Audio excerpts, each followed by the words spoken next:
So this is my grandpa, Charles West Post. And this is his home in Sisters, Oregon. Okay. Alright, so grandpa, tell us. Huh? Let's You want to go through my life? yeah. Yeah. This is your Not life. so much. Anyway, I was born in Portland, Oregon, and where I was born, I believe, on, I think the street was 1712 Woodward Avenue in southeast Portland. I was born in the house, and we lived in there and at Sweet Home for about a year, and then my folks moved to Bellingham, Washington. So I lived the first couple of years of my life after the first year in Bellingham. My dad at that time worked as a mechanic in a garage, and then my mother died in giving childbirth when I was 3 years old, and the little boy died in childbirth also. And at that time, my dad contacted my grandparents, and they decided that my sister and I, Lillian, she was 4.5 years older than I, would come and live with my grandparents at Mayview. And, okay, I was talking about when we first came to Mayview. Right. You know, it might be of some interest to know. You know, I said my mother died when I was 3, but well, that was in 1918. I was born on January 2nd, 1915, and I think about 7 o'clock in the morning. So I missed being a New Year baby by 7 hours. Anyway, my sister and I came, and we came to Mayview, which is our 10-acre home on Columbia Gorge, named after my Aunt May, my dad's sister. And my grandmother, my grandfather, and my Aunt Ethel lived there. And my grandfather was an artist and did a lot of painting up and down the Columbia Gorge. He had done a series of, he did etching as well as painting. He had done a series of etchings in the St. Paul, Minneapolis area, the Twin Cities. They called them the Twin City Etchings, and had published them, and the book had been quite well received in that area. And so he was preparing to do a series of etchings on the Columbia River Gorge, and he was doing drawings and doing watercolor studies and oil studies that he would incorporate into later etchings that he would do in a book. And in his obituary, this project that he was working on was mentioned that he was unable to complete it. But I can remember my grandfather, although he died when I was 7 years old. I remember one time going with him on one of his outings, and we traveled everywhere in that, up and down the Columbia Gorge by horse and buggy. This was back in 1918 or 17, no 18 and beyond. By 1921 I was 6 years old, and I probably was about 5 or 6 years old, and we went from our home on Wand Road up to Corbett, and then stopped by a bend in the road where there was a lot of, what do they call this pink flower that you see in the fields? Fireweed. Fireweed. I think it's fireweed. There's a lot of fireweed growing, and it has a beautiful pink flower. And he stopped, and he started doing an oil color of an oil painting of this scene, which would be just up above Corbett, a mile, and looking toward the what is now Manuka, the Presbyterian church camp, or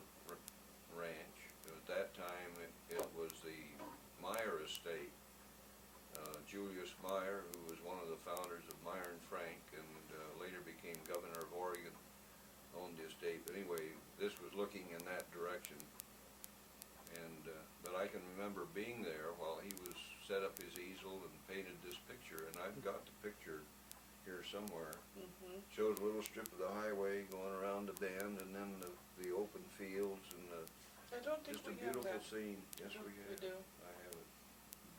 It's not the one. Anyway, that was one thing that I can remember about my grandfather. I remember he used to go out by himself with his horse and his buggy and his dog Gala, and my grandparents raised registered goats. They raised Sonnens, which is a white goat, and the other one was Toggenburgs, which are brown, but they raised both breeds, and he would take 8 or 10 goats with him, and he would go from place to place in the horse and buggy, and the goats would graze by the roadside while he would sit there with his easel and paint pictures, or do pencil drawings or sketches and so on. But in 1922, in the winter of 1922, he took sick, and I don't know what his illness was, but he never recovered from it, and in March, about 18th or 19th, he died, and so my grandmother and my Aunt Ethel were left with a 7-year-old boy and a 11-and-a-half-year-old girl to raise, and very little income. They did a lot of gardening, and people in those days raised and grew most of their supplies. They didn't have to buy that much stuff, and then of course they had the goats, and that was some income because they, not only in having registered goats, they had income from some of the breeding and also from goat's milk. And I was raised on goat's milk from the time I was 3 years old until I was probably 16 or 17 years old. But my sister and I used to ride our old buggy horse, Babe. We finally at one time acquired a saddle, so we didn't have to ride him bareback anymore, and that was a lot of fun, riding Babe with a saddle instead of bouncing around bareback. I remember one time my sister and I were riding him double, and we were galloping down the road past our place, and we wanted to go straight ahead, and I was hanging on behind my sister, and Babe decided he wanted to go home, so when we got to the driveway, why, he just goes like this and made a 90-degree turn to the left, and I kept going straight, and my sister stayed with him. So I bounced off the ground somewhere. I don't think I got hurt that time. But anyway, we used to have a lot of fun with him. Yeah. And there were other families up there on the hill where we lived, were still doing most of their travel by horse and buggy. There's a lot of horse and buggies in those days, back in the teens and the early 20s. And anyway, we would probably not get the chance to see my dad more than about once a year, because he finally had remarried and was living in Bellingham, Washington, which was 300 miles away, and didn't get down too often. But I can remember, because of my English background, I guess I pronounced A's like Oz a lot, and for some reason or other, I didn't call my dad Daddy, I called him Dottie. And I can remember one time we had received a message or a letter that he was coming down from Bellingham to visit, but we didn't know when he was coming. And my sister and I always used to be real interested if we lived near the end of a dead-end road, and we would be real interested if any kind of a car started coming down that road, because it might be coming to our place, but it usually wasn't. And I remember this one time I saw a car come around the corner up 400 or 500 yards from the house. And I told my grandmother, I can repeat what I said because I wouldn't remember what I said, but I can remember my grandmother telling this to people afterwards. And I just said very nonchalantly to my sister, I said, "Sister, there's a car coming down the road." Oh, another thing, in his message, he said he had a new car, and it was a black touring car called a Star. So anyway, I said to my sister, I said, "There's a car coming down the road." And then I said, "It's a touring car. It's a black one. It's Dottie." And my grandmother used to tell about me making that exclamation. Everything I said was just a little bit stronger. And then she said that I took off out the door and I ran running down the road to meet the car. But it used to be real tough on us when he'd leave because we didn't like to see our dad have to leave us when we were little. And How old were you? One time. How old were you that? Huh? How old were you that time? Oh, I'm talking about 8, 9, 10 years old, probably. And I remember one time he had his wife Bee and my half sister Betty with him, and they were getting ready to leave and had loaded up their suitcases and everything. And my sister and I were both crying and sobbing, and we didn't want him to go, and so on. And so finally he said, "Well, okay, he'd take us for a ride before he left." So he took his suitcases out of the back seat and set them in the yard, and he piled us into the car, and we took off. And we went up the Columbia River Highway. We probably went up as far as Multnomah Falls, and then went back home. And I guess I kind of thought in my mind, well, we won this battle, you know, he's going to stay overnight. But the minute he got home and got us out of the car, he threw those suitcases in, hopped in the car and took off. And my sister and I started squalling again, but it was too late. It didn't do any good. Oh no. Anyway, that was part of our childhood experiences. We used to, I remember one time I was wearing cut-off pants, and I went out in the goat pasture, and there was a big patch of nettles, probably about 10 feet in diameter, and I was standing by those nettles, and a goat came up behind me and butted me and knocked me into the middle of that patch of nettles. If you know what nettles are? Oh yeah, Boy, I've got caught they up really in them sting. before too. Have you?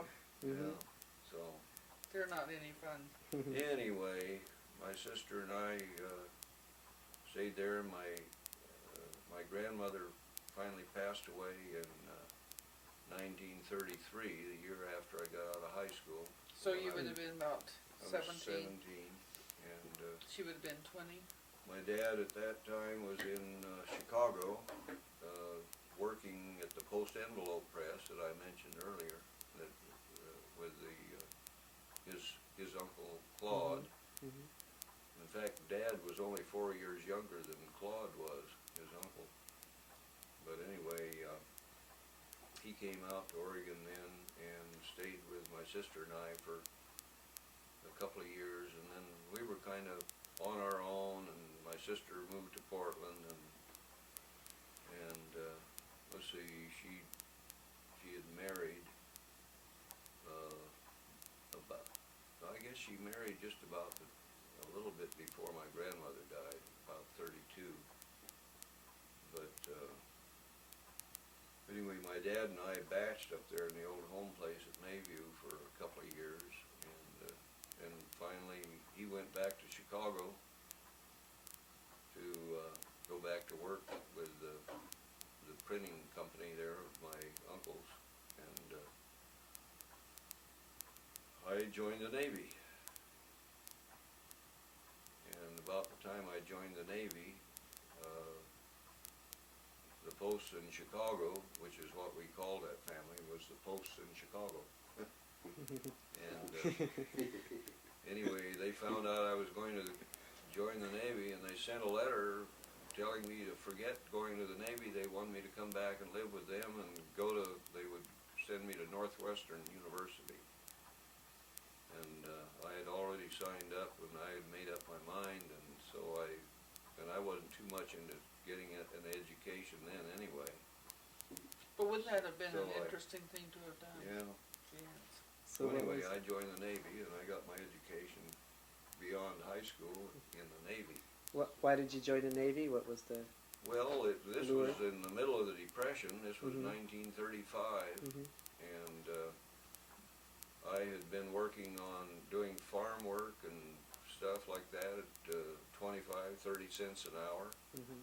I finally got a job with the State Highway Department as a laborer at 50 cents an hour, and that was terrific. I Boy, mean, that was good money. that was something. In fact, 6 years later, when I got out of the Navy, the first job I got was at 50 cents an hour too, and that was in 1941.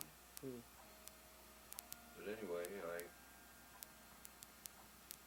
I joined the Navy and went to San Diego and went through boot camp, and after boot camp I qualified for communication school, so I spent 3 more months at the same station going through communication school, and I came out where I could take a rating of 3rd class radioman, 3rd class signalman, or 3rd class quartermaster. And I had always wanted to fly, and I thought, well, I'll take I'll make it the primary goal would be an aircraft radioman, Mhm. and that maybe I could get in a squadron.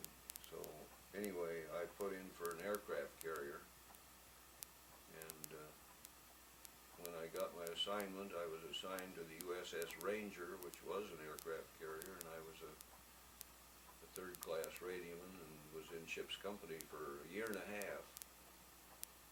And then after several attempts to get in a squadron, I finally one day, the commanding officer of our communications section on the ship was ashore on a weekend, and the Torpedo Squadron 3 sent over a message to the Ranger that they wanted 2 radiomen, and a fellow by the name of A-Rod, he was a 1st class radioman, and because it was a weekend and most of the officers were ashore, he was the senior officer present in the communications department. And he knew that I and a fellow named Palmgard had been putting in about every time that there came a message from the squadron that we wanted to get over there, and he came and said, "How'd you guys like to go to the squadron?" And we just about fell over ourselves getting our gear together, and he sent us over there, and we were signed in there before the communications officer got back, so he couldn't stop it. And so that started my Navy flying career, which I spent 4 years in the torpedo bombing squadron,